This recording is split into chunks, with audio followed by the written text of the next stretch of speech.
Hello everyone, so welcome back. What are we doing here? Well, we're doing another show and tell thing for the project. I've been working a little bit more on things. I've been purchasing a couple of things from the store just to help out. So I thought I'd go over that now. You can hear all the crazy sounds in the background again for the physics. So what we've done here is we've recently purchased a widget system that allows us to put sort of a Res Evil style widget over the top of things.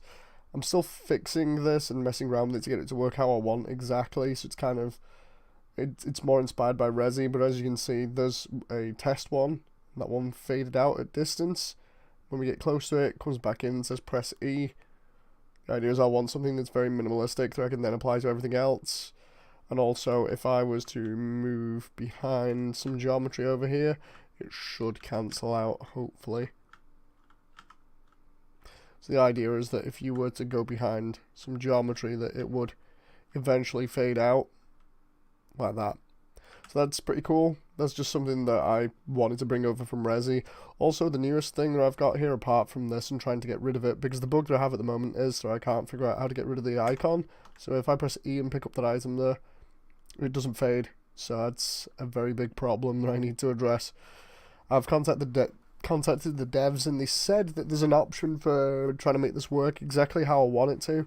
Hopefully I can within these constraints. I might actually email them this back and just be like, look, this is what I want, because I really want this to go away, but I've tried doing it and just tried destroying the actor and it just does not work, so I want to know how to remove that once I've picked up that item.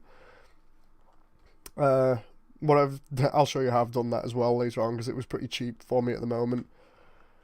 And then over here we have a UV lamp. The idea for this was that because we're doing a game that's based about people breaking in, which will go over the actual real life references and influences at some point, and show you, like how things stack up, how the building looks compared to the actual reference stuff. Basically with this at the moment, the idea was that over the course of the game, the people trying to break in will leave themselves notes that they can only find via a UV lamp. The idea is that thieves normally leave markings around to kind of tell other thieves like what's going on and whether it's easy to break into or not. So the idea was to do something similar to that, but then leave little clues here and there and hints about the fact that there might be other things that have been painted on the walls and in invisible ink or whatever that are picked up by the lamp. So then you were given a lamp and are told, look, you can go and look for these things if you want. So it's like a little Easter egg thing. But I was testing this out. I've had to attach it to a physics object. I'll show you that in a bit as well, because that's a cheat. I've done a little bit of cheating with these most recent things, because I find that just trying to implement them on their own is a little bit of a pain. At least for me anyway, because I'm a one-man dev team. So what I do is I pick up this here. This is my Backlight, and this allows me to see anything that's on the walls that's invisible. Now at the moment it reacts exactly how I want it to. Very similar to my Coke bottles there that I have, primarily because of the way that I've set it up. But the idea is that that has a material on it that when it's shone on a certain surface that has another sort of effect on it, namely this wall over here, what happens is it then brings up a secret material.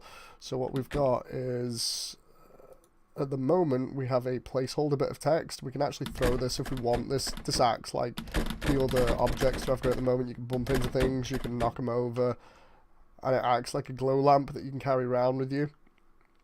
I'm not sure whether I'll do this because in the final, primarily just because it cheats on being able to look in dark areas without using a flashlight, and the whole idea is being able to use the flashlight to see where you're going. Maybe I'll sort of restrict it to outside areas. I don't know how I'm going to restrict this at the moment, but it kind of breaks the game with the fact that you can see more or less wherever you want with it. Anyway, we've got this little wall over here, and as we get closer, this placeholder text that is shown up. Not fully, but just enough that we can kind of read what's going on with it. And as we move back here, it goes away again. And if we want, we can even throw it round there.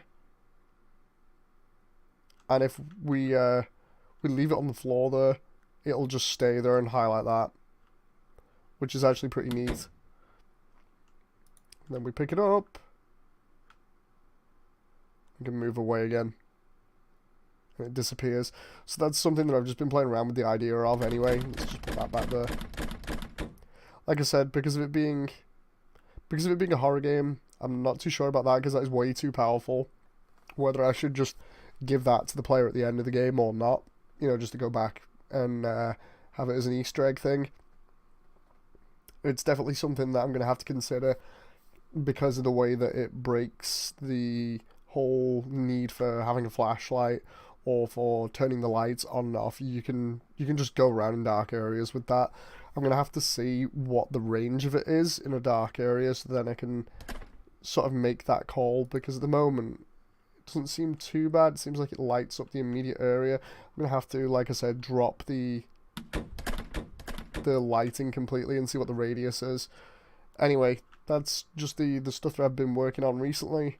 Once I'm done with this, I'm going to be working on some padlock stuff and some more interactive stuff. And then I think I'm into the alpha stage after that, which is setting everything up so it works basic gameplay wise, and then giving it out to people to test and see how it goes down, and then tweaking things from there. Anyway, I hope you've enjoyed this, and I shall see you